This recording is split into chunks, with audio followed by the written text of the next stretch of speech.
ವ್ಯಂಜನ. ಸ್ವರ ಮತ್ತೆ ಹ್ರಸ್ವ ಸ್ವರ, ದೀರ್ಘ ಸ್ವರ ಮತ್ತು ಅಯೋಗವಾದ. ಮತ್ತೆ ವ್ಯಂಜನದಲ್ಲಿ ವರ್ಗೀಯ ವ್ಯಂಜನ ಮತ್ತು ಮತ್ತೆ ವರ್ಗೀಯ ವ್ಯಂಜನದಲ್ಲಿ ಅಲ್ಪ ಪ್ರಾಣ, ಮಹಾಪ್ರಾಣ ಮತ್ತು ಅನುನಾಸಿಕಗಳು ಅಲ್ವಾ. ಇದಾದ್ಮೇಲೆ ಯಾವಂತ ಹೋದ್ವಿ ನಾವು? ಬಾರಹ ಕಡಿ ಹೋದ್ವಿ. ಅಕ್ಷರ ಆದ್ಮೇಲೆ ಕಾಗುಣಿತಕ್ಕೆ ಬಾರಹ ಕಡಿ. ಬಾರಹ ಕಡಿ ಬಗ್ಗೆ ಯಾರು ಮಾತಾಡ್ತೀರಿ, ಯಾರು ಹೇಳ್ತೀರಿ? ಅವೇನು ಉತ್ಪತ್ತಿ ಆಗ್ತದೆ ಅಂತ?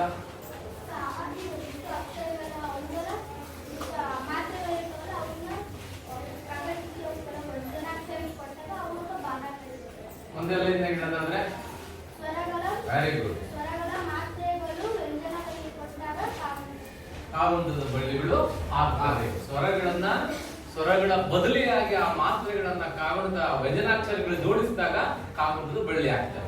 ಇದ್ರ ನಂತರ ನಾವೇನ್ ಮಾಡಿದ್ವಿ? ನೆನ್ನೆ ದಿವಸ ನಾವು ಸಂಯುಕ್ತಾಕ್ಷರಗಳನ್ನು ನೋಡಿದ್ವಿ. ಸಂಯುಕ್ತಾಕ್ಷರಗಳ ಬಗ್ಗೆ ಯಾರು ಹೇಳ್ತೀರಿ? ಸಂಯುಕ್ತಾಕ್ಷರ ಅಂದ್ರೆ ಏನು ಅಥವಾ ಹೆಂಗೆ ಅವನ್ನ ಕೂಡಿಸೋದು ಏನು ಅಂತ ಅವ್ರ ಬಗ್ಗೆ ತಿಳಿಸ್ತೀವಿ. ಬೇಕಾ?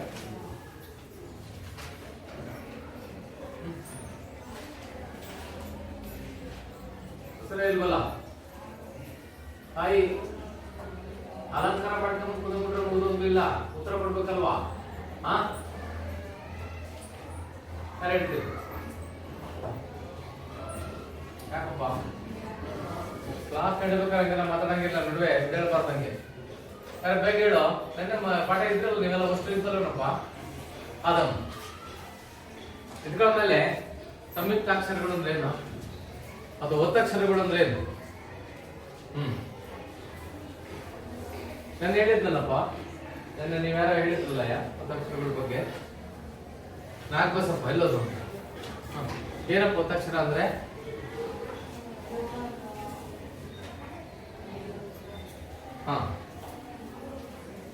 ಹೇಳು, ಕರೆಕ್ಟ್ ಹೇಳು. ಒತ್ತಕ್ಷರ ಅಂದ್ರೆ ಎರಡು, ಒಂದು ಅಥವಕ್ಕಿಂತ ಹೆಚ್ಚಿನ ಅಕ್ಷರಗಳು ಒಟ್ಟಿಗೆ ಬಂದಾಗ ಅವನ್ನ ಒತ್ತಕ್ಷರಗಳು ಅಥವಾ ಸಂಯುಕ್ತ ಅಕ್ಷರಗಳು ಅಂತ ಕರೀತಾರೆ ಇದರಲ್ಲಿ. ಅದನ್ನ ಯಾಕಪ್ಪ ಕುತ್ಕೋ. ಓಕೆ, ಇವಿಷ್ಟವಾದ್ಮೇಲೆ ನಾವು ಇವತ್ತು ವಿರಾಮ ಚಿಹ್ನೆ ಇವುಗಳ ಬಗ್ಗೆ ಹೋಗೋಣ. ವಿರಾಮ ಚಿಹ್ನೆ, ವಿರಾಮ ಅಂದ್ರೆ ಗೊತ್ತಾ ನಿಮಗೆ? ಅಂತಿಮ. ಯಾರು ಹೇಳ್ತೀರಿ? ನಾನು ಏನಂತ ವಿರಾಮ ಅಂದ್ರೆ ಅಂತಿಮ ಅಂತ ಆಗುತ್ತಾ? ವಿರಾಮ. ಬೇರೆ ಯಾರು ಹೇಳ್ತೀರಿ? Very good. ಬ್ರೇಕ್. ಬ್ರೇಕ್ ತಗೊಳ್ಳೋದು ಅಂತಾರಲ್ಲ ಅದು ಅಲ್ವಾ? ಈಗ ನಿಮಗೆಲ್ಲ ಸೈಕಲ್ ಓಡಿಸ್ ಅಭ್ಯಾಸ ಇದೆ. ಕೆಲವರು ಬೈಕ್ನು ಓಡಿಸ್ತೀರಿ, ಸ್ಕೂಟಿನೂ ಓಡಿಸ್ತೀರಿ, ಟ್ರ್ಯಾಕ್ಟರ್ನು ಓಡಿಸ್ಬೋದು. ಟ್ರ್ಯಾಕ್ಟರ್ ಓಡಿಸ್ತೀರಾ? ಕಾರು ಟ್ರ್ಯಾಕ್ಟರ್ ಇಲ್ಲ. ಬೈಕ್ ಓಡಿಸ್ತೀರಾ? ಬೈಕ್. Very good. ಸೈಕಲ್ ಅಂತ ಎಲ್ಲ ಓಡಿಸ್ತೀರಿ.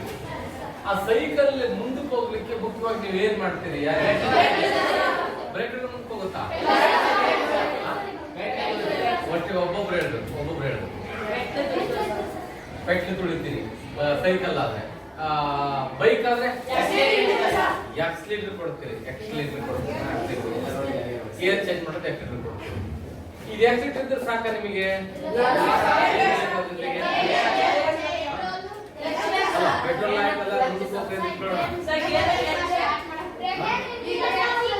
ಆದ್ಮೇಲೆ ಬ್ರೇಕ್ ಬಹಳ ಇಂಪಾರ್ಟೆಂಟ್.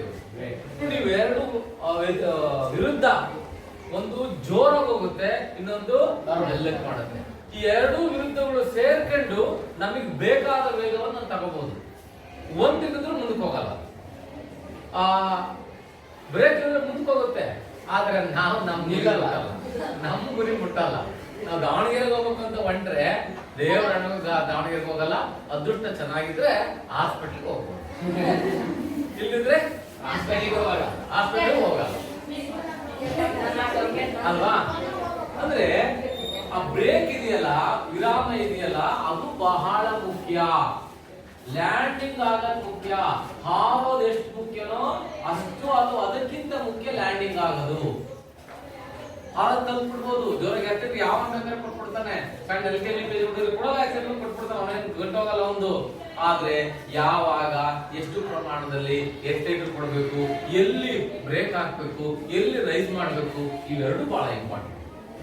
ಅನೇಕ ಸಾರಿ ಜೋರಾಗಿ ಹೋಗೋದು ಅನುಕೂಲಕರ ಆದ್ರೆ ಮೆಲ್ಗೆ ಹೋಗೋದು ಅನುಕೂಲಕರನೇ. ಸಂದರ್ಭಕ್ಕೆ ತಕ್ಕನ ನೋಡ್ಕೋಬೇಕು ನಾವು, ಯಾವಾಗ ಜೋರಾಗಿ ಹೋಗ್ಬೇಕು, ಯಾವಾಗ ಮೆಲ್ಗೆ ಹೋಗ್ಬೇಕು ಅಥವಾ ನಿಲ್ಲಿಸ್ಬೇಕು ಅಂತ. ಇದೇ ಮಾತನ್ನ ನಾವು ಮಾತುಗಳಲ್ಲೂ ಹೇಳ್ಬೇಕಾಗುತ್ತೆ, ಮಾತನಾಡುವಾಗ ಬರೀಬೇಕಾದ್ರೂ ಹೇಳ್ಬೇಕಾಗುತ್ತೆ. ಬೇಕೋ ಬೇಡ ಮುತ್ತು ಹೇಳ್ಕೊಂಡ್ಬಿಟ್ರೆ ಯಾರಿಗಾರ ಅರ್ಥ ಆಗುತ್ತಾ? ತಮಾಷೆ ಹೇಳಲ್ಲ, ಯಾವ್ದಾರು ಒಂದು ಸುಮ್ಮನೆ ಕಾಮ ಪ್ರಿಸ್ಟಾಪಂದಂಗೆ ಹೇಳೋದು. ಕೆಲವರು ಮಾತಾಡ್ತಿರ್ತಾರೆ, ಯಾರು ಮಾತಾಡ್ತಿರ್ತಾರೆ ತಮಾಷೆ ಅಲ್ಲ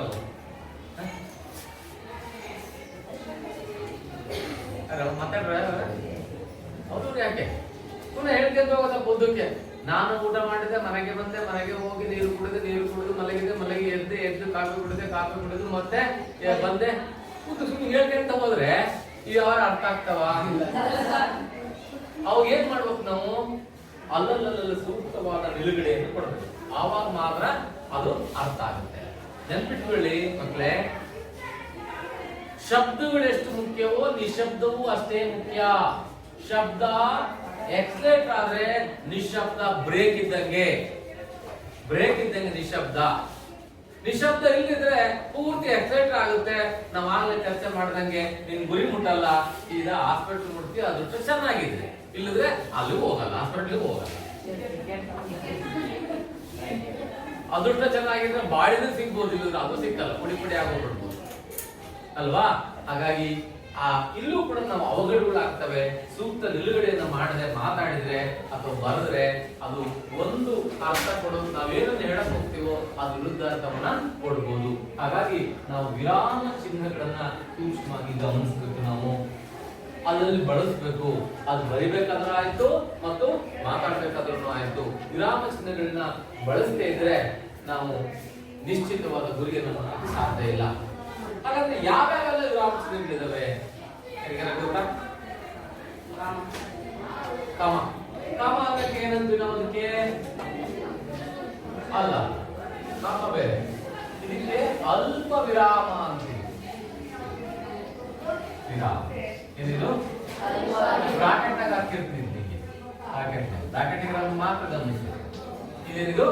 ಅಲ್ಪ ವಿರಾಮ. ಎರಡನೇದೇನು? ಅಲ್ಲ, ಇನ್ನೊಂದು ಅರ್ಧ ವಿರಾಮ. ಅರ್ಧ ವಿರಾಮ ಅಂದ್ರೆ ಇದು ಸೆಮಿ ಕೋಲನ್ ಅಂತ ಕರೀತಾರೆ. Semi colon. ನೆಕ್ಸ್ಟ್ ಪೂರ್ಣ ವಿರಾಮ.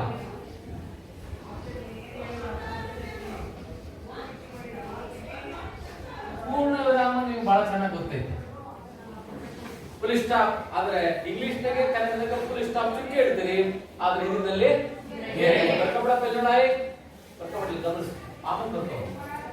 ಆ ತಕ್ಷಣ ಆನಂದ ಪೂರ್ಣ ವಿರಾಮ ಅಂತ ಏನ್ ಬರ್ತದೆ? ನಾಲ್ಕನೇದು ಪ್ರಶ್ನಾರ್ಥಕ ಚಿಹ್ನ. ಪ್ರಶ್ನಾರ್ಥಕ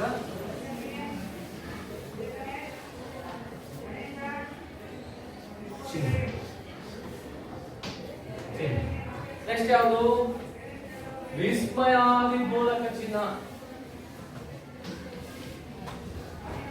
ವಿಸ್ಮಯಾದಿ ಚಿಹ್ನ ಇದೇನಿರುತ್ತೆ? ಇದು ಮ್ಯಾಲ್ ಗೆರೆ ಕೆಳಗೆ ನಿಷ್ಠಾಪನೆ. ನೆಕ್ಸ್ಟ್ ಆರನೇದು ಯೋಜಕ ಚಿಹ್ನೆ ಅಂತ ಕರಿತೀವಿ ನಾವು ಅದನ್ನ.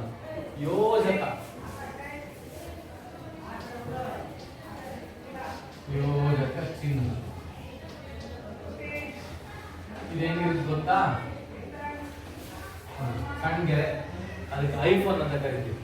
ಐಫೋನ್ ಅಂತ ಇಂಗ್ಲಿಷ್ ನಾಗೆ ಕರಿತೀವಿ. ನೆಕ್ಸ್ಟ್ ಉದ್ಧರಣ ಚಿಹ್ನ.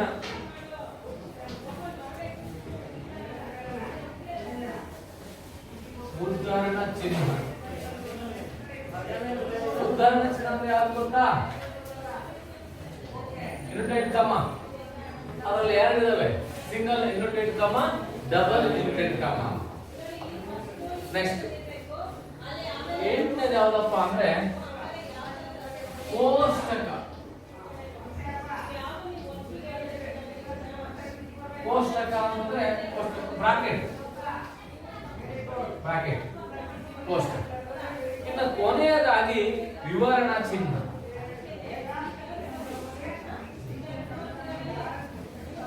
ವಿವರಣ ಚಿಹ್ನ. ವಿವರಣ ಚಿಹ್ನ ಅಂದ್ರೆ ಎರಡು ಚುಕ್ಕೆ ಕೋಲಾನ್ ಅಂತ ಇಂಗ್ಲಿಷ್ ಕರೀತಾರೆ. ಸಾಮಾನ್ಯ ಇವನ್ನೆಲ್ಲವನ್ನು ನಾವು ಇಂಗ್ಲಿಷ್ ಶಬ್ದಗಳು ಪದೇ ಪದೇ ಬಳಸೋದ್ರಿಂದ ಅವು ಬೇಗ ಅರ್ಥ ಆಗ್ತವೆ ಅಲ್ವಾ?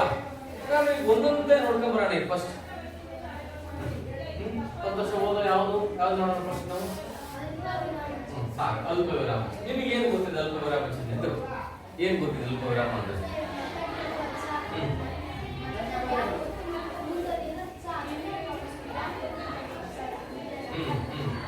ಅಂದ್ರೆ ಪೂರ್ಣ ನಿಂತಿರಲ್ಲ, ಇನ್ನು ಮುಂದೆ.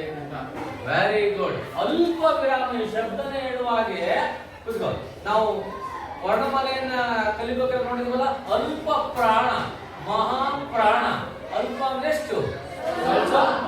ವಿರಾಮ ಅಂದ್ರೆ ವಿಶ್ರಾಂತಿ, ಸ್ವಲ್ಪ ವಿಶ್ರಾಂತಿ ಅಷ್ಟೇ, ಬಹಳ ವಿಶ್ರಾಂತಿ ಇಲ್ಲ ಅಲ್ಲಿ ನಮಗೆ. ಯಾಕೆಂದ್ರೆ ನಮ್ಮ ಗುರಿ ಇನ್ನು ಮುಂದಕ್ಕಿದೆ, ಮುಂದಕ್ಕೆ ಹೋಗೋದಿದೆ. ಅಲ್ಲಿ ನಾವು ಕೊಡಬೇಕಾದ ಏನ್ ಮಾಡ್ತೀವಿ, ಇದಕ್ಕೆ ಕಾಮ ಅಂತ ಕರಿತೀವಿ ನಾವು. ಕಾಮ ಅಂತ ಕಾಮವನ್ನ ಹಾಕ್ತೀವಿ. ಉದಾಹರಣೆಗೆ ಯಾರಾದ್ರೂ ಹೇಳ್ತೀರಾ ಕನ್ನಡದಲ್ಲಿ? ನೋಡಪ್ಪ ನೀನು ಬರ್ಕಬೇಡ ಅಂತ ಆಗ್ಲೇ ಹೇಳಿದ್ದೆ, ಮತ್ತೆ ಮತ್ತೆ ಬರ್ಕೊಳ್ತೀವಿ. ಹೊಸಬನೇನಲ್ವಾ? ನೀನು ಏನ್ ಬರ್ಕೊಳ್ತಾ ಇದೀಯ ಹೇಳು? ಏನ್ ಗೊತ್ತಿ ಬರ್ಕೊಂಡು? ಈಗ ನೀನು ಅಲ್ಲಿ ಬರ್ಕೊಳ್ತಾ ಇದೀಯ, ನಾನು ಎಲ್ಲೋ ಹೇಳ್ತಾ ಇದ್ದೀನಿ. ನೀನೊಂದ್ ಕಡೆಗೆ ನಾನೊಂದ್ ಕಡೆಗೆ ಆಗ್ತೀವಿ. ಇಬ್ರು ಒಂದ್ ಕಡೆಗೆ ಬೇಗ ಅರ್ಥ ಆಗುತ್ತಿಲ್ವಾ?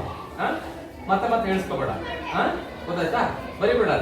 ಅದು ಅಭ್ಯಾಸ ಆಗಿದೆ ನಿಮಗೆ. ಮೊದಲು ಚೆನ್ನಾಗಿ ಅರ್ಥ ಮಾಡ್ಕೋಬೇಕು, ಆಮೇಲೆ ಬರೆಯಕ್ಕೆ ಹೇಳಕ್ಕೆ ಪ್ರಯತ್ನ ಪಡ್ಬೇಕು. ಹಂಗಿದ್ರೆ ಎಲ್ಲ ನೋಟ್ಸ್ ಕೊಟ್ಟು ಬರ್ಕೊಂಬರಿ ಅಂತ ಹೇಳ್ಬಿಡ್ಬೋದಲ್ವಾ? ಅದರಿಂದ ಬರಲ್ಲ. ಓಕೆ, ಏನ್ ಹೇಳ್ತಾ ಇದ್ರಿ? ಒಂದು ಅಲ್ಪ ವಿರಾಮಕ್ಕೆ ಉದಾಹರಣೆ ಕೊಡ್ರಿ ನೋಡೋಣ. ಅವಳು ಶಾಲೆಗೆ ಬರುತ್ತಾಳೆ, ಅಲ್ಲಿ ಕಮ್ಮ ಹಾಕ್ಬೇಕು ಅಂತ. ಆದರೆ ಶಾಲೆಗೆ ತಡವಾಗಿ ಬರುತ್ತಾಳೆ, ಆಗ್ಬೋದು. ಅವಳು ಶಾಲೆಗೆ ಬರುತ್ತಾಳೆ, ಆದರೆ ಆಗ್ಬೋದು. ಮತ್ತೆ ಸಾಮಾನ್ಯವಾಗಿ 3 ಕಂಟಿನ್ಯೂಸ್ ಹೇಳ್ಬೇಕಾದ್ರೆ ಒಂದ್ರ ನಡುವೆ ಗ್ಯಾಪ್ ಕಾಮ ಹಾಕಿ 3 ನಂತರ ಅವ್ರು ಅಂತ ಮತ್ತೊಂದು ಸೇರಿಸ್ತೀವಿ. ಉದಾಹರಣೆಗೆ ಎಂತ ನೀನು ಸಂತೋಷ, ರಮೇಶ ಮತ್ತು ಯಶಸ್ವಿನಿ ಶಾಲೆಗೆ ಬಂದಿಲ್ಲ, ನಾಳೆ ಶಾಲೆಗೆ ಬರುವರು. ಸಂತೋಷ ಆದ್ಮೇಲೆ ಕಮ ಬಂತು, ಆಮೇಲೆ ರಮೇಶ ಆದ್ಮೇಲೆ ಕಮ ಬರಲಿಲ್ಲ, ಮತ್ತು ಬಂತಲ್ಲಿ. ಅಥವಾ ಇನ್ನೂ 4 ತಿಳ್ಕೊಳ್ಳೋಣ.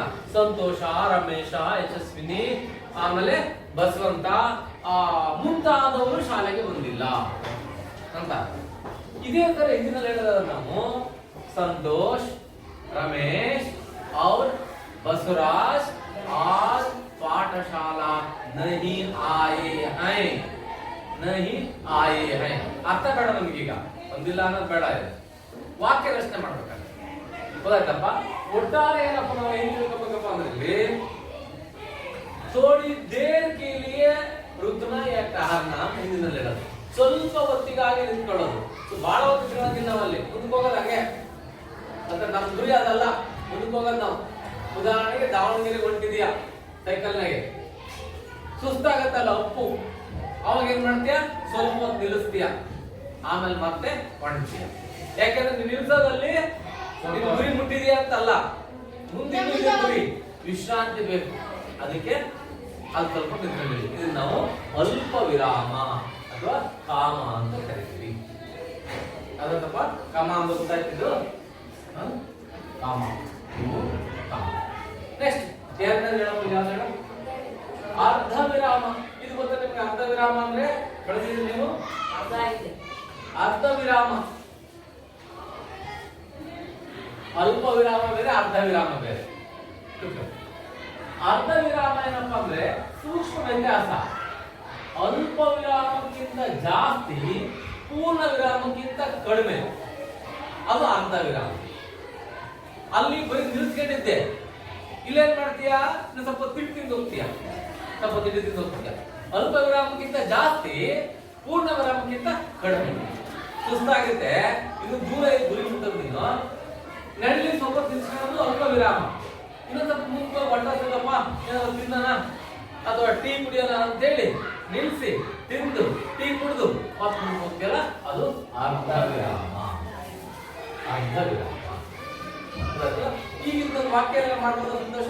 ಅಥವಾ ಎಲ್ಲಾರ ಹುಡುಕ್ತೀರ ನೋಡೋಣ, ಪುಸ್ತಕದಲ್ಲಿ ಕನ್ನಡದಾಗ ಅದರ ಇದೆಯಾ?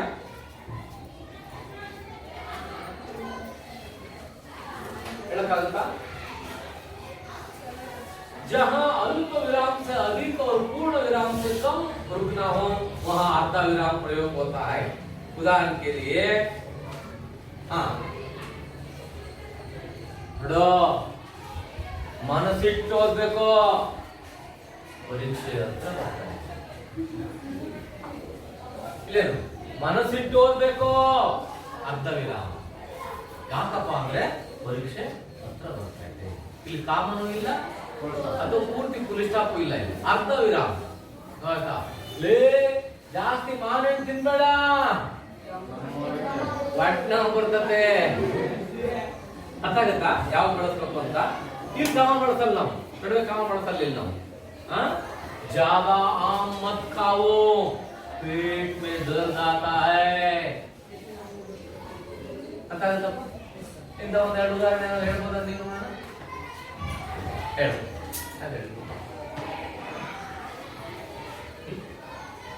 ಇಲ್ಲ, ಪ್ರಯತ್ನ ಪಡೆಯ ನಾಗರಾಜ. ಶಾಲೆಗೆ ಹೋಗಲಿ. Very good. ಗಡ್ಡ ಆಗ್ಬಿಡ್ತೀಯಾ ಹಂಗೂ ಹೇಳ್ಬೋದು, ಗಡ್ಡ ಎರಡು ಸರಿನೆ. ಹೌದಾ? ಶಾಲೆಗೆ ಹೋಗ್ಬೇಕಣೋ, ಗಡ್ಡ ಆಗ್ಬಿಡ್ತೀಯಾ. ನೋಡಿ, ಅವೆರಡು ಶಬ್ದ ವಾಕ್ಯಗಳು, ಅವೆರಡು ವಾಕ್ಯಗಳು ಬೇರೆ ಬೇರೆ. ನಾವು ಶಾಲೆಗೆ ಹೋಗ್ಬೇಕಣೋ ಅನ್ನೋದೇ ಬೇರೆ ಅರ್ಥ ಕೊಡುತ್ತೆ, ದಡ್ಡ ಆಗ್ಬಿಡ್ತೀಯ ಅನ್ನೋದೇ ಬೇರೆ ಅರ್ಥ ಕೊಡುತ್ತೆ. ಆದ್ರೆ ಒಟ್ಟಿಗೆ ಹೇಳ್ಬೇಕು, ಆದ್ರೆ ಸ್ವಲ್ಪ ಗ್ಯಾಪ್ ಕೊಡುತ್ತೆ. ಶಾಲೆಗೆ ಹೋಗ್ಬೇಕಣೋ ಅನ್ನೋದು ಪಾಸಿಟಿವ್ ಥಿಂಕಿಂಗ್, ಅದು ಸಕಾರಾತ್ಮಕ. ಯಾಕಪ್ಪ ಅದು ರಿವರ್ಸ್ ಹೇಳಿದಾದ್ರೆ, ನೋಡು ಶಾಲೆಗೆ ದಿನಲ್ಲೂ ಹೋಗಬೇಕು, ಇಲ್ಲದೆ ಹೋದರೆ ನೀನು ದಡ್ಡನಾಗುತ್ತೀಯಾ. ಇಷ್ಟುದ್ದ ಹೇಳೋದ್ರ ಮಧ್ಯೆಗೆ ಶಾರ್ಟ್ ಅಂಡ್ ಕಟ್. ಕರೆಕ್ಟ್ ಆಗಿ ಹೇಳಿದವನು ನಾಗರಾಜ. ಏನ್ ಹೇಳಿದವನು? ಏ ಶಾಲೆಗೆ ಹೋಗೋ, ದಡ್ಡ ಆಗ್ಬಿಡ್ತೀಯಾ. Very good. ಇದು ಅರ್ಧ ವಿರಾಮ ಅಂತ ಕರಿತೀವಿ, ಅರ್ಧ ವಿರಾಮ. ನೆಕ್ಸ್ಟ್ ಪೂರ್ಣ ವಿರಾಮ. ಪೂರ್ಣ ವಿರಾಮ ಬಹಳ ಸುಲಭ ನಿಮಗೆ ಹೇಳ್ತೀನಿ. ಪೂರ್ಣ ವಿರಾಮ ಅಂದ್ರೇನು?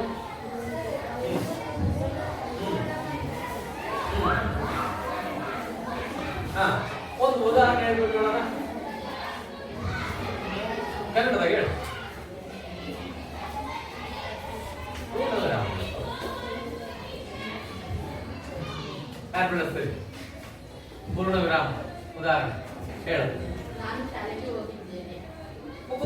ಮುಂದಕ್ಕೆ ಏನು ಬೇಕಾಗಿಲ್ಲ. ಅವನು ಮುಂದಕ್ಕೆ ಹೋಗಿ ಏನ್ ಮಾಡಿದ್ನೋ, ಓದಿದ್ನೋ, ಬಿಟ್ನೋ, ಮೇಷತ್ರ ಶಬಾಸಿರಿ ಹೇಳ್ಸ್ಕೊಂಡ್ನೋ, ಹೊಲಿಸ್ಕೊಂಡ್ನೋ, ಅದು ಬೇಕಾಗಿಲ್ಲ ನಮಗೆ. ನಾನು ಶಾಲೆಗೆ ಹೋದೆನು ಅಂದ್ರೆ ಒಂದು ನಿಶ್ಚಿತ ಗುರಿಯನ್ನ ಮುಟ್ಬಿಡಿದ ನಾವೀಗ. ಮತ್ ಮುಂದಕ್ಕೆ ಓದ್ಬೋದು, ಹೋಗದೆ ಇರ್ಬೋದು ಅವನು.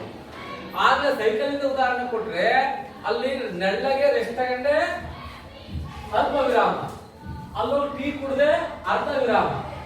ನೆಕ್ಸ್ಟ್ ಏನ್ ಮಾಡಿದೆ? ನಿನ್ ಗುರಿ ಮುಟ್ಟಿದೆ. ಯಾರು ಎಲ್ಲಿಗೆ ಹೋಗ್ಬೇಕಂತ ಹೊಂಟಿದ್ದಲ್ಲ, ನಿಮ್ಮ ಅಜ್ಜನ ಮನೆಗೋ ಅಥವಾ ಯಾವ್ದೋ ಅಂಗಡಿಗೆ ಹೋಗ್ಬೇಕಂತ ಹೊಂಟಿದ್ದಲ್ಲ, ಪೂರ್ಣ ವಿರಾಮ. ಪೂರ್ಣ ವಿರಾಮ. ಬೇಕಾದ್ರೆ ಅವ್ರು ಹುಡುಕ ನೀನ್ ಬರ್ದಂಗಿರು, ಆ ಪ್ರಶ್ನೆ ಆಮೇಲೆ ಯೋಚನೆ ಮಾಡೋಣ. ಮುಂದೆ ಇನ್ನೊಂದು ವಾಕ್ಯ ಇದೆಯೋ ಇಲ್ವೋ ಅಂತ. ಸದ್ಯಕ್ಕೆ ಏನಿಲ್ಲ, ಕೆಲಸ ಮುಟ್ಟಿದೆ. ಇದು ಪೂರ್ಣ ವಿರಾಮ. ನಿಮ್ಗೆ ವಾಕ್ಯಗಳು ಹೇಳಿದ್ವಲ್ಲ, ಇದನ್ನ ಹಿಂದೆ ಹೇಳೋದಾದ್ರೆ ಹಿಂದೆ ಯಾರು ಹೇಳೋ ಪ್ರಯತ್ನ ಪಡ್ತೀರಿ?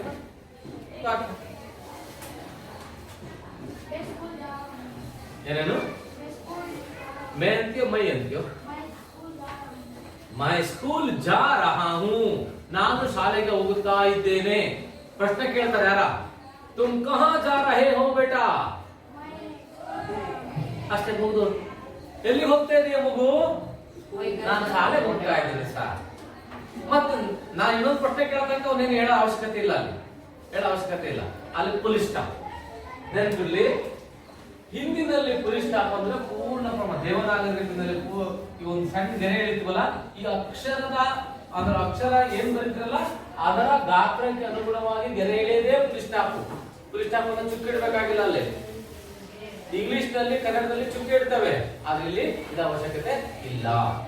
ಅರ್ಥದಪ್ಪ? ಓಕೆ, ಮುಗೀತು, ಪೂರ್ಣ ವಿರಾಮ. ನೆಕ್ಸ್ಟ್ ಯಾವುದಿದೆ? ನೆಕ್ಸ್ಟ್ ಪ್ರಶ್ನಾರ್ಥಕ ಚಿಹ್ನ. ಪ್ರಶ್ನಾರ್ಥಕ ಚಿಹ್ನ ಏನು? ಪ್ರಶ್ನಾರ್ಥಕ ಚಿಹ್ನ ಅಂದ್ರೆ ಯಾರು ಹೇಳ್ತೀರಿ? ಅದೇ ಇಂಗ್ಲಿಷ್ ನ ಕ್ವಶನ್ ಹೇಳ. ಪ್ರಶ್ನೆ ಕೇಳ್ತೀರಿ ಸರ್, ಆ ಪ್ರಶ್ನೆಗೆ ಡೈರೆಕ್ಟ್ ಆಗಿ ಹೇಳಿ ಅಲ್ಲಿ ಲಾಸ್ಟ್ ಸರ್ ಅದಕ್ಕೆ ಆನ್ಸರ್ ಮಾಡಕ್ಕೆ ಇನ್ನು ಶಾರ್ಟ್ ಆಗಿ ಹೇಳೋದು, ಚಿಕ್ಕದಾಗಿ ಹೇಳೋದಾದ್ರೆ ಒಂದೇ ವಾಕ್ಯದಲ್ಲಿ ವ್ಯಾಖ್ಯಾನ ನೀಡೋದು ಅಂತ ಹೇಳ್ತಿದ್ದೀನಿ ನಿಮಗೆ. ಯಾರು ಜಾಣರು ಅಂದ್ರೆ ಅನುಮಾನಗಳಿಗೆ ಆಸ್ಪದ ಇಲ್ಲದೆ, ಗೊಂದಲಗಳಿಗೆ ಆಸ್ಪದ ಇಲ್ಲದೆ ಆ ಶಬ್ದಕ್ಕೆ ಸ್ಪಷ್ಟವಾದ ನಿಖರವಾದ ವಿವರಣೆಯನ್ನು ಕೊಡುವುದು ಅಂತ. ಈ ನೀನೇನು ಹೇಳಿದಪ್ಪ ಇಲ್ಲಿ? ನೀವು ಕ್ವಶನ್ ಕೇಳಿ ಅದು ಪ್ರಶ್ನೆ ಅಂತ ಈಗ ಹೇಳ್ಬೋದಾದ್ನ. ಉತ್ತರವನ್ನ ಬಯಸುವುದೇ ಪ್ರಶ್ನೆ. ಉತ್ತರವನ್ನು ಬಯಸುತ್ತದೆ, ಇಲ್ಲಿದ್ರೆ ಪೂರ್ಣ ಆಗಲ್ಲ. ಪೂರ್ಣ ಆಗಲ್ಲ, ಉತ್ತರವನ್ನು ಬಯಸುತ್ತದೆ. ಏನಿನ ಹೆಸರು? ಅವ್ನು ಹೇಳ್ಬೇಕಾಗಲ್ಲ, ಇಲ್ಲಿದ್ರೆ ಪೂರ್ಣ ಆಗಲ್ಲ. ಉತ್ತರ ಬೇಕು ಅದಕ್ಕೆ ಅಲ್ವಾ? ಇಂತ ಒಂದು 2-3 ಪ್ರಶ್ನೆ ಕೇಳ ನನಗೆ. तुम कौन हो? Very good. तुम कौन हो? Very good. Very good. तुम कहां जा रहे हो? ಎಲ್ಲಿಗೆ ಹೋಗ್ತಾ ಇದೀಯಾ ನೀನು? Very good. तुम जगह से आया. ಹುಡುಗ ಆದ್ರೆ ಆಯಿ. ಹುಡುಗ ಸಂತೋಷ್ ಅಂತ ಹೇಳಿದ್ರೆ ಸಂತೋಷ್. तुम कहां से आए हो? ಎಲ್ಲಿಂದ ಬಂದೆ ನೀನು? ಜಗಹ ಸೆ ಆಗ್ಬೋದು, ಹೇಳ್ಬೋದು. ಅದು ಉತ್ತರ ಕೊಡ್ಬೇಕಾಗತ್ತ. ಮನೆಯಿಂದ ಬಂದೆ ಅಂತ ಹೇಳು, ಇಲ್ಲ ಅಂಗಡಿಯಿಂದ ಬಂದೆ ಅಂತ ಹೇಳು, ಹೊಲದಿಂದ ಬಂದೆ ಅಂತ ಏನೋ ಒಂದು ಹೇಳು. ಉತ್ತರವನ್ನ ಬಯಸುತ್ತದೆ. ಅರ್ಥದಲ್ಲ? ಉತ್ತರವನ್ನ ಬಯಸುವ ವಾಕ್ಯಕ್ಕೆ ಅಥವಾ ಚಿಹ್ನೆಗೆ ಅದನ್ನ ನಾವು ಪ್ರಶ್ನಾರ್ಥಕ ಚಿಹ್ನೆ ಅಂತ ಕರಿತೀವಿ. ಅಲ್ಲದಲ್ಲ? ನಿಂತ್ಕೊಳ್ಳಲ್ಲ ಅದು. ಅಲ್ಲಿ ಹೋಗಿ ಬೀಳ್ ಬಿಟ್ಬಿಟ್ಟಿದ್ವಿ ನಾವು ಸೈಕಲ್ಲಾಗೆ. ಪೊಲೀಸ್ ಸ್ಟಾಪ್ ಕೆಲಸ ಇರಲಿಲ್ಲ. ಇದು ಹಂಗಲ್ಲ. ಇದು ಇನ್ನೊಂದ್ ಕಡೆ ಜಾಯಿಂಟ್ ಇದ್ದೇ ಇದೆ. ಅದು ಒಬ್ಬನೇ ಹೋಗಕ್ ಬರಲ್ಲ. ಅದು ಆ ಜೊತೆ ಮರಿ ಕರ್ಕೊಂಡ ಹೋಗ್ಬೇಕಿದು ಉತ್ತರನ. ಪ್ರಶ್ನೆ ಅಪ್ಪ ಅಮ್ಮ ಅಂದ್ರೆ ಮರಿ ಉತ್ತರ ಅವೆರಡು ಒಟ್ಟಿಗೆ ಹೋಗ್ಬೇಕು. ಇವ್ರಿಗೆ ಹೋಗಲ್ಲ. ಒಂದು ಬಂದ್ಬಿಟ್ಟು ಒಂದು ಹೋಗೋದಿಲ್ಲ. ಇದಕ್ಕೆ ಬೆಸ್ಟ್ ಎಕ್ಸಾಂಪಲ್ ಅಂದ್ರೆ ಈ ಎಮ್ಮೆ ಮತ್ತು ಸಣ್ಕರ. ಸಣ್ಕರ ಇರುತ್ತಲ್ಲ, ಈ ಬಳುಳೆ ಹೊಡೆಯೋದು ಅಂತ ಹೇಳ್ತಂತ ನೋಡಿರ್ಬೇಕು ನೀವು. ಕೇಳಿದ್ರೆ ಬಳ್ಳುಳ್ಳಿ ಹೊಡೆಯೋದು, ಬಳ್ಳುಳ್ಳಿ ಅಂತಾರೆ. ಅದು ಬಳುಳೆ ಅಂತ, ಬಳುವಳಿ ಅಂತ. ಅಂದ್ರೆ ಹೊಸದಾಗಿ ಮದುವೆ ಆದಾಗ ಹೆಣ್ಮಕ್ಳು ತವ್ರ ಮನೆಯವರು ಗಂಡನ ಮನೆಗೆ ಒಂದು ಹಸುನೋ ಎಮ್ಮೆನೋ ಹೊಡಿತಾರೆ. ಹೊಡ್ಕೊಂಡು ಹೋಗವ, ಊಟ ಮಾಡಿ ನೀನು ಮನೆಗೆ ಅಂತ. ಅದು ಬಳುಳೆ ಹೊಡೆಯೋದು ಅಂತ. ಸಾಮಾನ್ಯ ಹೊಡಿಬೇಕಾದ್ರೆ ಕರು ಹಾಕಿದ ಅಥವಾ ಗಬ್ಬರು ಎಮ್ಮೆ ಅಥವಾ ಆಕಳು ಹೊಡ್ಕೊಂಡು ಅವಾಗ ಯಾರು ಹೊಡ್ಕೊಂಡು ಹೋಗ್ತಾನೋ. ಇಲ್ಲಿಂದ ಯಾವ್ದು ಬುಡುನಾಳಿಗೆ ಹೋಗ್ಬೇಕಪ್ಪ ಅವನು. ಬುಡುನಾಳಿಗೆ ಕೊಟ್ಟಿದೆ ಈ ಬೇತೂರು ಹುಡುಗಿನ. ಇಲ್ಲಿ ಹೊಡ್ಕೊಂಡು ಹೋಗ್ಬೇಕು ಎಮ್ಮೆನ. ಏನ್ ಮಾಡ್ತಾನ ಅವನು? ಎಮ್ಮೆ ಹೊಡ್ಕೊಂಡು ಹೋಗನು. ಎಮ್ಮೆ ಮುಂದೆ ಹೊಡ್ಕೊಂಡು ಹೋದ್ರೆ ಕರ ಹಿಂದಿನ ಬರ್ತದ. ಬರ್ತಾ ಯಾವ ಕಾರಣಕ್ಕೂ ಬರಲ್ಲ. ಅದು ಕರ ಮೈಕ್ ನಿಂತಿರ್ತದೆ. ಮತ್ ಮೈಕ್ ನಿಂತಿರ್ತದೆ. ಅದು ಬಹಳ ಕಷ್ಟ ಹೊಡ್ಕೊಂಡು ಹೋಗೋದು. ಅದನ್ನ ತುಂಬಾ ಸುಲಭ ಅಂದ್ರೆ ಏನಪ್ಪಾ ಅಂತಂದ್ರೆ ಕರ ಮುಂದ್ ಬಿಡು ಅಥವಾ ಕರ ಹೆಗಲ ಮೇಲೆ ಒತ್ಕೊಂಡ್ಬಿಡು. ಈ ಮ್ಯಾಕರ್ ಮಾಡ್ತಾರೆ ನೋಡಿದ್ರೆ ನೀವು, ಕುರಿ ಮ್ಯಾಕರ್ ಒತ್ಕೊಂಡ್ಬಿಡ್ತಾರೆ ಹೆಗಲ ಮೇಲೆ. ಹಿಂಗೆ ಅವ್ರೆಲ್ಲ ಮ್ಯಾ ಮ್ಯಾ ಅಂತ ಬರ್ತದ. ಹಂಗೆ ಈ ಪ್ರಶ್ನೆ ಇದೆಯಲ್ಲ, ಈ ಪ್ರಶ್ನೆ ಕೇಳಿದಾಗ ಉತ್ತರ ಇರಲೇಬೇಕು. ಇಲ್ಲಿದ್ರೆ ಅಪೂರ್ಣ ಆಗುತ್ತದೆ. ಇದು ಪ್ರಶ್ನಾರ್ಥಕ ಚಿಹ್ನೆ. ಅಂದ್ರೆ ನೀವೇನಾದ್ರೂ ಯಾರಿಗೇನಾದ್ರೂ ಬಯಸಿದ್ರೆ ಅಲ್ಲಿ ಪ್ರಶ್ನಾರ್ಥಕ ಚಿಹ್ನೆ ಇರಬೇಕಾಗುತ್ತೆ. ಸರ್ ಎಷ್ಟೊತ್ತಿಗೆ ಮುಗಿಸ್ತೀರಿ ಸರ್? ಇದು ಪ್ರಶ್ನೆ ಅಲ್ವಾ? ಅದಕ್ಕೆ ಉತ್ತರ ಕೊಡ್ಬೇಕಾಗುತ್ತೆ. ಹಂಗೆ उदाहरण आगे प्रश्न ಕೇಳಿದ್ರೆ तुम्हारा नाम क्या है, तुम्हारा पिताजी कहाँ रहते हैं, तुम्हारे घर में कौन कौन है, कहाँ से हो आए हो ಎಲ್ಲ ಕೇಳಿದ್ರಲ್ಲ ಈ ಪ್ರಶ್ನೆಗಳು. ಅಥವಾ ನಿಮ್ಮ ಅಭ್ಯಾಸ ಭಾಗದಲ್ಲಿರುವಂತ ಬಹುತೇಕ ಪ್ರಶ್ನೆಗಳಿಗೆ ಕ್ವೆಶ್ಚನ್ ಮಾರ್ಕ್ ಇರ್ತದೆ. ಅದಕ್ಕೆ ನೀವು ಉತ್ತರ ಬರೀಬೇಕು. ಪ್ರಶ್ನೆ ಪತ್ರಿಕೆ ಅಂತ ಕರೀತಾರೆ, ಕ್ವೆಶ್ಚನ್ ಪೇಪರ್. ಅದ್ರಾಗೆ ಇರ್ತವೆ ಪ್ರಶ್ನೆಗಳು ಇರ್ತವೆ. ನೆಕ್ಸ್ಟ್ ಅದಕ್ಕೆ ನೀವೇನ್ ಆನ್ಸರ್ ಪೇಪರ್, ಉತ್ತರ ಪತ್ರಿಕೆ, ಅಲ್ಲಿ ಬರೀ ಫುಲ್ ಸ್ಟಾಪ್ ಇರ್ತಾರೆ, ಅಲ್ಲಿ ಬರೀ ಕ್ವಶನ್ ಇರ್ತದೆ ಅಲ್ವಾ. ಓಕೆ, ಇದಾದ್ಮೇಲೆ ಯಾವ್ದಿದೆಯಪ್ಪ ಅಂತಂದ್ರೆ ವಿಸ್ಮಯಾದಿ ಚಿಹ್ನ ಅಥವಾ ಭಾವವಾಚಕ ಚಿಹ್ನ ಅಂತ ಕರೀತಾರೆ. ಭಾವವಾಚಕ ಅಥವಾ ವಿಸ್ಮಯ. ವಿಸ್ಮಯ ಅಂದ್ರೆ ಏನು? ಆಶ್ಚರ್ಯಕರ ಚಿಹ್ನೆ. ಅಂದ್ರೆ ನಿಮಗೆ ಏನು ಉತ್ತರಿಸಬೇಕು, ಏನ್ ಹೇಳಬೇಕು ಅಂತ ಗೊತ್ತಾಗೋದಿಲ್ಲ. ತಬ್ಬಿಬ್ಬಾಗದು. ಅದು ಏನಾಗುತ್ತೆ? ತೀರಾ ಸಂತೋಷ ಆದಾಗ್ಲೂ ಆಗುತ್ತೆ, ತೀರಾ ದುಃಖ ಆದಾಗ್ಲೂ ಆಗುತ್ತೆ, ತೀರಾ ಭಯ ಆದಾಗ್ಲೂ ಆಗುತ್ತೆ. ಬಹಳ ಸಂತೋಷ ಆದಾಗ ಮಾತುಗಳೇ ಹೊರಡಲ್ಲ.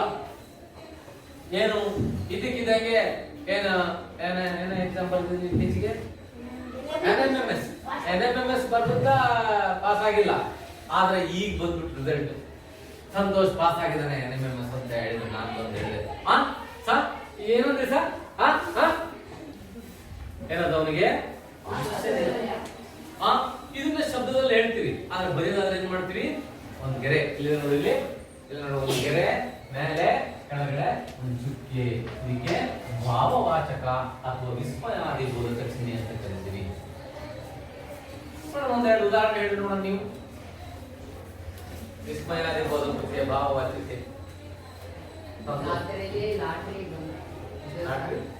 ಜಾತ್ರೆಯಲ್ಲಿ ನಿಮಗೆ ಲಾಟರಿ ಬಂದಿತ್ತು, ಇಷ್ಟಪಡು ಅದಕ್ಕೆ ವಿಸ್ಮಯಕ ಆಗುತ್ತೆ. ನೀವು ಯಾರಿಗೆ ವಿಸ್ಮಯ ಆಗುತ್ತೆ? ಜಾತ್ರೆಯಲ್ಲಿ 2 ಲಕ್ಷ ರೂಪಾಯಿ. ಅದೇ ಯಾರಿಗೆ ವಿಸ್ಮಯ ಆಗುತ್ತೆ ಅವನಿಗೆ? ನೀವ್ ಹೇಳಿದ್ರೆ ವಿಸ್ಮಯ ಅಲ್ಲ, ಅದು ಬಂದನೆ ನನಗೆ ಲಾಟ್ರಿ 2 ಲಕ್ಷ ರೂಪಾಯಿ ಹೊಡಿತಾ, 2 ಲಕ್ಷ ರೂಪಾಯಿ ಹೊಡಿತಾ, ಅದು ಕ್ವಶನ್ ಮಾರ್ಕ್ ಅಲ್ಲ, ಅದು ವಿಸ್ಮಯ. ಇದನ್ನ ಡೌಟ್ ಇದೆ, ನನಗೆ ಡೌಟ್ ಇದೆ, ಅನ್ಕೊಂಡಿರ್ಲಿಲ್ಲ ನನಗೆ ಅಷ್ಟು ದುಡ್ಡು ಬರುತ್ತೆ ಅಂತ ಹೇಳಿ. ಇದಕ್ಕೆ ಸರ್ಪ್ರೈಸ್ ಅದು. ಅದಕ್ಕೆ ಅವಾಗ ನಾವನ್ನ ವಿಸ್ಮಯ ಆಗ್ತೀವಿ. ಚೆನ್ನಾಗಿದೆ. ಬೇರೆ ಯಾರು ಹೇಳ್ತೀವಿ ಉದಾಹರಣೆ? ಫುಲ್ ಸ್ಟಾಪ್ ಬಿಡಪ್ಪ, ಯಾಕೆ ವಿಸ್ಮಯ ಅದೇ ಹೇಳ್ತೀಯ? ನಿಮ್ಮ ತಂದೆ ಸೈಕಲ್ ತಂದಿದ್ದಾರೆ, ಫುಲ್ ಸ್ಟಾಪ್, ಮುಗಿದೋದು. ಮತ್ತೆ ನಾವು ಅಲ್ಲಿ ಹೇಳೋದಂಗೆ ಹೇಳ್ಬೇಕು. ಇನ್ನದನ್ನ ನಿಮ್ಮ ಅಪ್ಪಜ್ಜಿ ಸೈಕಲ್ ಕೊಡ್ಸಿದ್ರಲ್ಲ ನಿನಗೆ, ಅಂದ್ರೆ ಅವ್ರ ಅಪ್ಪಾಜಿ ಕೊಡ್ಸೋ ಸ್ಥಿತಿನಲ್ಲಿ ಇರೋದಿಲ್ಲ. ಮೊನ್ನೆನು ಕೇಳಿರ್ತಾನೆ ಇವನು, ನಾನು ಕೊಡ್ಸಲ್ಲ ಅಂದಿರ್ತಾರೆ, ಕೊಡ್ಸ್ಬಿಡ್ತದೆ ಅದಕ್ಕಂತ.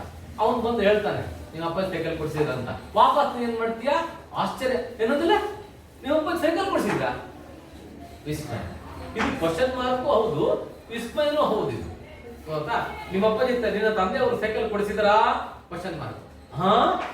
ಇವು ಶಬ್ದಗಳು ಬರ್ತಾವ, ಹೇ, ಹೋ, ಹಾ ಅಂತ ಸಾಮಾನ್ಯವಾಗಿ. ಅರೆ ಅಂತ ಹೇಳಿ ಉದ್ಗಾರಗಳು ಬರ್ತಾವ. ಅರೆ ನಿಮ್ಮ ಅಪ್ಪ ಸೈಕಲ್ ಕೊಡ್ಸಿದ್ನ? ಯಾರ ನಿಮ್ಮ ಸ್ನೇಹಿತರು, ನಿಮ್ಮ ಅಪ್ಪನ ಸ್ನೇಹಿತರು ಹೇಳೋದಾದ್ರೆ ಹಂಗೆ ಹೇಳ್ತಾರೆ, ಗೊತ್ತಲ್ಲ? ಓಕೆ, ಇದು ವಿಸ್ಮಯಾದಿ ಬೋಧಕ ಚಿಹ್ನೆ. ಯೋಜಕ ಚಿಹ್ನೆ ಅಂತ ಇದೆ. ಯೋಜಕ ಚಿಹ್ನೆ ಅಂದ್ರೆ ಏನಂತ ಗೊತ್ತಾಗುತ್ತಾ? ಐಫೋನ್ ಅಂತೀವಿ ನಾವು ಇದಕ್ಕೆ. ಇದು ಎಕ್ಸ್ಪ್ಲಮೇಟರಿ ಇಂಗ್ಲಿಷ್ ನಾಗೆ ಇದಕ್ಕೆ ಐಫೋನ್ ಅಂತ ಕರೀತೀವಿ. ಗೆರೆ ಎರಡು ಅಥವಾ ಎರಡಕ್ಕಿಂತ ಹೆಚ್ಚು ಶಬ್ದಗಳನ್ನ ಒಂದು ಅರ್ಥ ವ್ಯಾಪ್ತಿಗೆ ತರುವಾಗ ಈ ಚಿಹ್ನೆಯನ್ನು ಬಳಸ್ತೇವೆ. ಒಂದು ಅರ್ಥ ವ್ಯಾಪ್ತಿ, ಅವೆರಡು ಬೇರೆ ಬೇರೆ ಶಬ್ದಗಳೇ, ಆದ್ರೆ ಒಂದೇ ಅರ್ಥ ವ್ಯಾಪ್ತಿ ಬರಬೇಕು. ಉದಾಹರಣೆಗೆ ನಿಮ್ಮ ಅಪ್ಪ ಅಮ್ಮ ಮನೆಗೆ ಅಪ್ಪ ಮತ್ತು ಅಮ್ಮನ ನಡುವೆ ಗೆರೆ ಹಾಕಿರ್ತೀವಿ. ಅಪ್ಪ ಅಮ್ಮ ನಡುವೆ ಗೆರೆ ಹಾಕಿರ್ತೀವಿ. ಬೇರೆ ಎರಡು ಕೂಡ ಅದ್ರಲ್ಲಿ ಮಾಡ್ತೀವಿ. ಅಪ್ಪ ಅಮ್ಮ ಇದಾರ, ಅಪ್ಪ ಅಮ್ಮ ಒಟ್ಟಿಗೆ ಬಂದ್ಬಿಡ್ತವೆ ಶಬ್ದಗಳು. ಇವ್ನು ಬೇರೆ ಬೇರೆ ಕಾಮ ಹಾಕಕ್ ಬರಲ್ಲ. ಅದನ್ನ ಅಪ್ಪ ಅಮ್ಮ ಬೇಕಾಗಿಲ್ಲ. ಅವೆರಡು ಒಂದೇ ಅರ್ಥದಲ್ಲಿ ಬಳಸೋದು ನಾವು. ಅರ್ಥ ಆಗುತ್ತಪ್ಪ? ಹೀಗೆ ಎರಡು ಶಬ್ದಗಳನ್ನ ಒಟ್ಟಿಗೆ ಒಂದೇ ಅರ್ಥ ವ್ಯಾಪ್ತಿಯಲ್ಲಿ ಬರುವಂತೆ ಹೇಳುವಾಗ ಬಳಸಬಹುದಾದ ಚಿಹ್ನೆ ಈ ಯೋಜಕ ಚಿಹ್ನೆ ಅಂತ ಕರೀತಾರೆ. ಯಾರು ಹೇಳ್ತಿದೀಗ ನಡುವೆ ಎಲ್ಲೆಲ್ಲಿ ಬರ್ತದೆ? ಜೀವನದಲ್ಲಿ ಸಮಾನವಾಗಿ ವೆರಿ ಗುಡ್. ಇಲ್ಲಿ ಎಲ್ಲಿ ಬಂತು ಸುಖ ದುಃಖ? ಯಾವ ನಡುವೆ ಆಗ್ತೀಯಾ?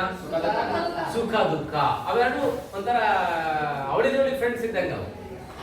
ಯೋಜಕ ಚಿಹ್ನೆ. Very good. ಮತ್ತೆ ಅಷ್ಟೇ, ಗಿಡ ಮರ ಸಾಕ, ವಾಕ್ಯ ಬೇಕಾಗಿಲ್ಲ. ಗಿಡ ಮತ್ತು ಮರ ಅವೆರಡು ನಡುವೆ ಚಿಹ್ನೆಯನ್ನ ಹಾಕ್ತೀವಿ. ಮತ್ತೆ ಈ ಮುಂದೆ ನೀವು 10ನೇ ತರಗತಿ ಬಂದಾಗ ಸಮಾಸಗಳ ಬಗ್ಗೆ ಓದ್ತೀರಿ. ಸಮಾಸ ಅಂತ ಬರ್ತದೆ. ಅಂದ್ರೆ ಅನೇಕ ವಾಕ್ಯಗಳನ್ನು ಹೇಳೋ ಬದಲಿಯಾಗಿ ಒಂದೇ ಶಬ್ದದಾಗ ಹೇಳೋದು ಸಮಾಸ. ಅವಾಗ ಅದರಲ್ಲಿ ಒಂದು ದ್ವಂದ್ವ ಸಮಾಸ ಅಂತ ಬರುತ್ತೆ, ದ್ವಂದ್ವ ಸಮಾಸ ಅಂತ. ಈ ನಡುವೆ ಗೆರೆ ಬಂದು ದ್ವಂದ್ವ ಸಮಾಸ ಅಂತ. ಅಂದ್ರೆ ಉತ್ತರ ಪದ ಮತ್ತು ಪೂರ್ವ ಪದ ಎರಡೂ ಸಮಾನವಾದ ತೂಕವನ್ನು ಹೊಂದಿದ ಅರ್ಥ ಹೊಂದಿರ್ತವೆ, ಯಾವುದು ಕಡೆಗಣಿಸಂಗಿಲ್ಲ. ಹಾಗಾಗಿ ಅದಕ್ಕೆ ದ್ವಂದ್ವ ಸಮಾಸ ಅಂತ ಕರೀತಾರೆ. ಅದಲ್ಲ ಹಾಗೆ ಇಲ್ಲಿ ಯೋಜಕ ಚಿಹ್ನೆಯನ್ನ ಬಳಸ್ತೀವಿ. ಅಥವಾ ಹೆಚ್ಚಿನ ವಿವರಣೆ ಒಂದು ಬರೆದು ನೀವು ಉತ್ತರ ಅಂತ ಬರೆದು ಗೆರೆ ಹಾಕ್ತೀವಲ್ಲ, ನೆಕ್ಸ್ಟ್ ಸರಿ ಉತ್ತರ ಅಂತ ಬರೆದು ಗೆರೆ ಹಾಕಿ ಉತ್ತರ ಬರೀತೀವಿ, ಅದು ಕೂಡ ಮುಂದಕ್ಕೆ ಅರ್ಥ ಬರುತ್ತೆ ಅಂತ ಹೇಳಿ. ನೆಕ್ಸ್ಟ್ ಇದಾದ್ಮೇಲೆ ಉದ್ಧರಣ ಚಿಹ್ನೆ, ಉದ್ಧರಣ ಚಿಹ್ನೆ, ಉದ್ಧರಣ ಚಿಹ್ನೆ. ಉದ್ಧರಣ ಚಿಹ್ನೆ ಯಾರು ಹೇಳ್ತೀರಿ? ಉದ್ಧರಣ ಯಾವಾಗ ಬಳಸ್ತಿರೋದ್ನ ಮಾತಾಡ್ಬೇಕು ನೀವು, ಬರೀ ಅವರೇ ಯಾರು ಒಬ್ರು ಇರ್ತಲ್ಲ. Correct, very good. ಐಕಾನ್ ಅಲ್ಲ, ಏನಂತಾರೆ ಉದ್ಧರಣ ಚಿಹ್ನೆ, ಇನ್ವರ್ಟೆಡ್ ಕಾಮ ಅಂತ ಕರೀತಾರೆ. ಉದಾಹರಣೆಗೆ ಹೇಳೋದು ನೋಡೋಣ.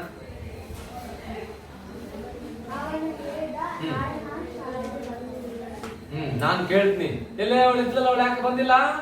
ನಿನ್ನ ಕೇಳ್ತೀನಿ, ಯಾಕೆ ಶಾಲೆ ಬಂದಿಲ್ಲ?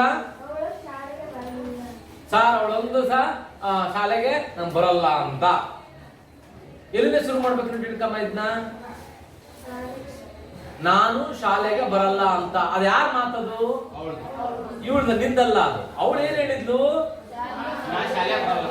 ಅಂದ್ರೆ ಇನ್ನೊಬ್ಬರ ಮಾತುಗಳನ್ನ, ಹೇಳಿಕೆಗಳನ್ನ ಯಥಾವತ್ತಾಗಿ ಮತ್ತೊಬ್ಬರಿಗೆ ತಲುಪಿಸುವಾಗ ಈ ಚಿಹ್ನೆಯನ್ನು ಬಳಸುತ್ತೇವೆ. ನಂದಲ್ಲ ಅದು ಮಾತು, ನಂದಲ್ಲ ಅದು.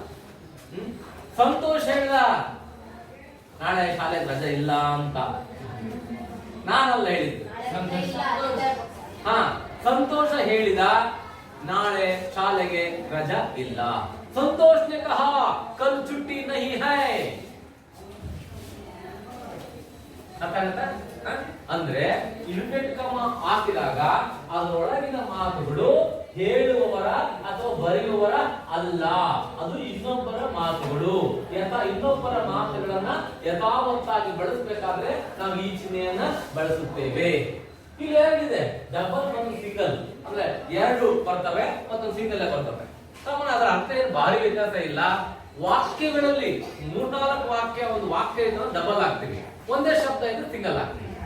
ಅನೇಕ ಸರಿ ಏನ್ ಮಾಡ್ತಾರಪ್ಪ ಅಂತಂದ್ರೆ ಒತ್ತಿ ಹೇಳ್ಬೇಕು ಅನ್ನೋ ಕಾರಣಕ್ಕಾಗಿ ಆ ಶಬ್ದಕ್ಕೆ ಮಾತ್ರ ಇನ್ವರ್ಟೆಡ್ ಕಾಮ ಹಾಕಿರ್ತೀವಿ, ಆ ಶಬ್ದಕ್ಕೆ ಮಾತ್ರ ಇನ್ವರ್ಟೆಡ್ ಕಾಮ ಹಾಕ್ತೀವಿ. ಉದಾಹರಣೆಗೆ ನಾನು ಮನೆಗೆ ಹೋಗಿ ಊಟ ಮಾಡಿದೆನು ಅಂತ ಇದೆ. ಈ ವಾಕ್ಯದಲ್ಲಿ ಏನ್ ಮಾಡ್ತೀವಿ ಅಂತಂದ್ರೆ ಮಾಡಿದೆನು ಮಾತ್ರ ಸಿಂಗಲ್ ಇನ್ವರ್ಟೆಡ್ ಕಾಮ ಹಾಕ್ತೀವಿ. ಆಗ ಏನ್ ಮಾಡ್ತೀವಿ?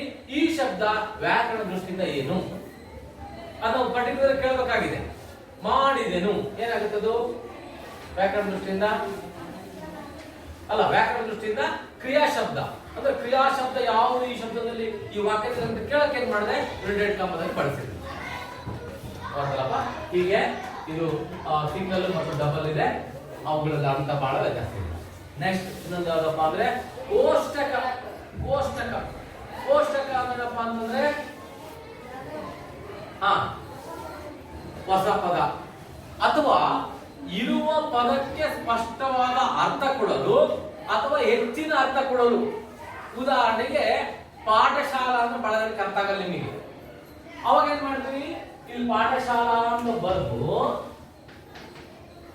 ಬರ್ದು ಆಮೇಲೆ ಏನ್ ಮಾಡ್ತೀವಿ? ಇಲ್ಲಿ ಸ್ಕೂಲ್ ಅಂತ ಹಾಕ್ತೀವಿ. ಸ್ಕೂಲ್ ಅಂತ ಇದ್ರ ಅರ್ಥ ಏನು? ಸ್ಕೂಲ್ ಅಂತಾನೆ. ಒಂದ್ ವೇಳೆ ಇದು ನಿನಗೆ ಅರ್ಥ ಆಗ್ಲಿಲ್ಲ ಅಂದ್ರೆ ಇಲ್ಲಿ ನೋಡ್ಕೊಳ್ಳಪ್ಪ ಅಂತ ಅರ್ಥ. ಅಥವಾ ಇದಕ್ಕೆ ಸಂಬಂಧಪಟ್ಟ ಹೆಚ್ಚಿನ ಮಾಹಿತಿ ನಿಮ್ ಪಾಠದಲ್ಲೂ ಕೂಡ ಇರ್ತದೆ. ಅನೇಕ ಸರಿ ಸಾಮಾನ್ಯ ಇಂಗ್ಲಿಷ್ ನ ಕೊಟ್ಟಿರ್ತಾನೆ, ಸಂಖ್ಯೆಗಳನ್ನು ಕೊಟ್ಟಿರ್ತಾನೆ, ಏನೋ ಕೊಟ್ಟಿರ್ತಾನೆ ಅಂತ ಅವ್ನಿಗೆ ಗಮನಿಸಬೇಕು, ಅದಕ್ಕಾಗಿ ಕೊಟ್ಟಿರ್ತಾರೆ ಅಂತ. ಇವೆಲ್ಲವೂ ಚಿಹ್ನೆಗಳು ಬಹಳ ಇಂಪಾರ್ಟೆಂಟ್. ಅವು ಅರ್ಥ ಆಗುತ್ತಾ? ನಿಮ್ಮ ಸ್ವಯಂ ಕಲಿಕೆಗೆ ಇವು ಬಹಳ ಬಹಳ ಬಹಳ ಮುಖ್ಯ. ಇಲ್ಲಿ ನಾನನ್ನ ಹೇಳ್ತೀನಿ, ಬಿಡಿಸಿ ಹೇಳ್ತೀನಿ, ಆದ್ರೆ ಇಲ್ಲಿ ಯಾರು ಹೇಳೋರಿಲ್ಲ. ನಿನ್ನ ಒಂದು ಅನ್ನೋದಾದ್ರೆ ನಿಮ್ ಸಹಾಯಕ್ಕೆ ಬರೋ ಯಾವಪ್ಪ ಅಂದ್ರೆ ಈ ಚಿಹ್ನೆ.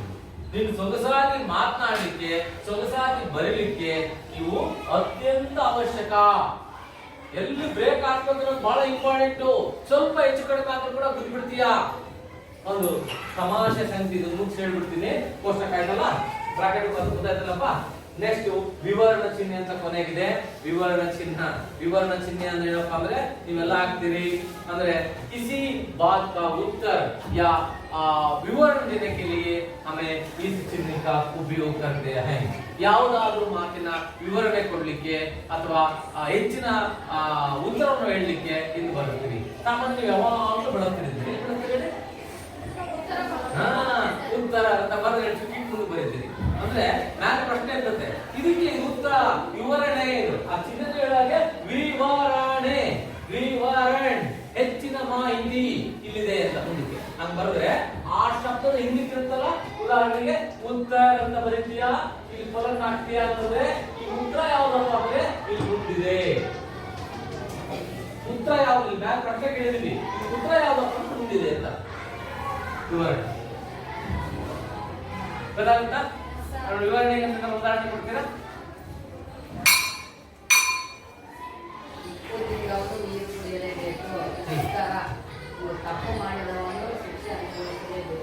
ಅಲ್ಲಿ ಪ್ರಶ್ನೆ ಇರುತ್ತೆ, ಉಪ್ಪು ತಿಂದವನು ನೀರು ಕುಡಿಯಬೇಕು, ಈ ಗಾದೆ ಮಾತಿನ ಅರ್ಥವನ್ನು ವಿಸ್ತರಿಸಿ ಬರೀರಿ ಅಂತ ಅಲ್ವಾ?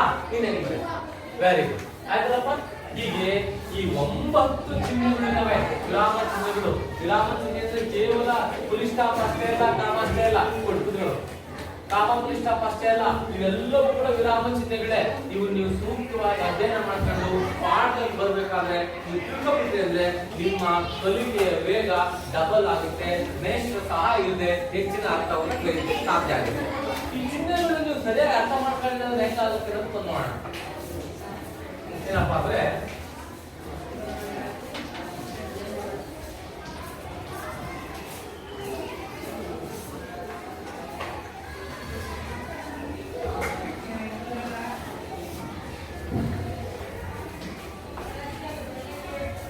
ಒಂದು ತಮಾಷೆ ಸಂಗತಿ. ಹೊಸದಾಗಿ ಮದುವೆ ಆಗಿದೆ, ಮದುವೆ ಆದ್ಮೇಲೆ ಯಾರೆಲ್ಲಿ ಹೋಗ್ತಾರೆ? ಅದಕ್ಕಿಂತ ಮೊದಲೇ ಎಲ್ಲ ಗೊತ್ತಾಯ್ತು ನಾಗರಾಜಿಗೆ. ಗಂಡ ಹೆಂಡತಿ ಮನೆಗೆ ಹೋಗ್ತಾರೆ ಅಲ್ವಾ? ಹೆಂಡತಿ ಮನೆಗೆ ಹೋದಾಗ ಏನ್ ಮಾಡ್ತಾರೆ? ಸಾಮಾನ್ಯ ಎಳೆಯೋದನ್ನ ತಮಾಷೆ ಮಾಡ್ತಿರ್ತಾರಲ್ಲ, ಆ ಹೆಂಡತಿ ತಂಗಿಯರವರೆಲ್ಲ ಇರ್ತಾರಲ್ಲ, ತಮಾಷೆ ಮಾಡ್ತಾರೆ. ಅಲ್ಲೇನಾಗಿದೆ, ಊಟಕ್ಕೆ ಕುತ್ಕೊಂಡಿದ್ದಾನೆ, ಅಳಿಯ ಸೊಸೆ ಬಡಿಸ್ತಾಳೆ. ಅವಾಗ ಅವಳು ಹೇಳೋ ಮಾತೇನಪ್ಪ ಅಂತಂದ್ರೆ ಇಲ್ಲಿ ಕಾಮ ಕೇಳ್ತಾಳೆ ಅವಳು, ಖಾವೋ ಮತ್ ಶರ್ಮೋ ಅಂತ. ಇದ್ರ ಅರ್ಥ ಏನಪ್ಪಾ ಅಂದ್ರೆ ಮತ್ ಅಂದ್ರೆ ಬೇಡ ಅಂತ, ನಿಷೇಧಾತ್ಮಕ ಶಬ್ದ ಇದೆ, ಬೇಡ. ಖಾವೋ ಮತ್ ತಿನ್ನಬೇಡ, ಶರ್ಮೋ ನಾಚಿಕೆ ಪಡು. ಆದ್ರೆ ಇನ್ನೊಂದ್ಸರಿಗೆ ಅವ್ರ ಅತ್ತೆ ಬರ್ತಾರೆ ಊಟಕ್ಕೆ ಕೊಡ್ಸಕ್ಕೆ. ಅತ್ತೆ ತೀರಾ ಹಂಗೆಲ್ಲ ಮಾಡಕ್ಕಾಗಲ್ಲ. ಅವಾಗ ಅತ್ತೆ ಏನ್ ಹೇಳ್ತಾಳೆ, ಇಲ್ಲಿ ಕಾಮ ಕೊಡ್ತಾಳೆ, ಖಾವೋ ಮತ್ ಶರ್ಮೋ, ಊಟ ಮಾಡಪ್ಪ ನಾಚಿಕೆ ಬೇಡ, ನೋಡಿ. ಒಂದು ಕಾಮ ಆಚೆ ಈಚೆ ಆಗುವುದರಿಂದ ಅರ್ಥದ ವ್ಯತ್ಯಾಸ ಉಂಟಾಗುತ್ತದೆ. ಇನ್ನೊಂದ್ಸಾರಿ ನೇಣಿಗೆ ಹೋಗನು ತಪ್ಪಿಸ್ಕೊಂಡವನು ನೇಣಿಗೆ ಹೋಗಿದ್ದಾನೆ. ಇಬ್ಬರು ಸ್ಟಾಪ್ಗಳು ಕಾಮಗಳು ಆಚೆ ಈಚೆ ಆಗಿದ್ದಕ್ಕೆ ಈ ಜಡ್ಜ್ಮೆಂಟ್ ಬರುತ್ತಲ್ಲ ಕೋರ್ಟ್ ನಲ್ಲಿ, ಒಂದು ಫುಲ್ ಸ್ಟಾಪ್ ಒಂದು ಕಾಮ, ಅದೇನು ಬಿಡ, ಎಲ್ಲ ಒಂದು ಕಡೆ ಯಾಕೆ ಯಾವ್ದೋ ಒಂದು ಚಿಹ್ನೆ ಅಂತ ಏನಾದ್ರು ಉಪೇಕ್ಷೆ ಮಾಡಿದ್ರೆ ನೀವು ಅರ್ಥದಲ್ಲಿ ಬಹಳ ವ್ಯತ್ಯಾಸವಾಗುತ್ತದೆ. ಅರ್ಥ ಆಗುತ್ತಪ್ಪ? ಅದಕ್ಕೆ ನೀವು ಇವನು ಬಳಸಬೇಕಾದ್ರೆ ಎಚ್ಚರಿಕೆಯಿಂದ ಬಳಸಬೇಕು. ಅದಲ್ಲ ಓಕೆ. ಇದರಲ್ಲಿ ನಿಮಗೆ ಯಾವ ಅರ್ಥ ಆಗಿಲ್ಲ ಕೇಳಿ, ನಿಮ್ಗೆ ಯಾವ್ದಾದ್ರು ಡೌಟ್ಸ್ ಇದ್ರೆ ಕೇಳೋಣ.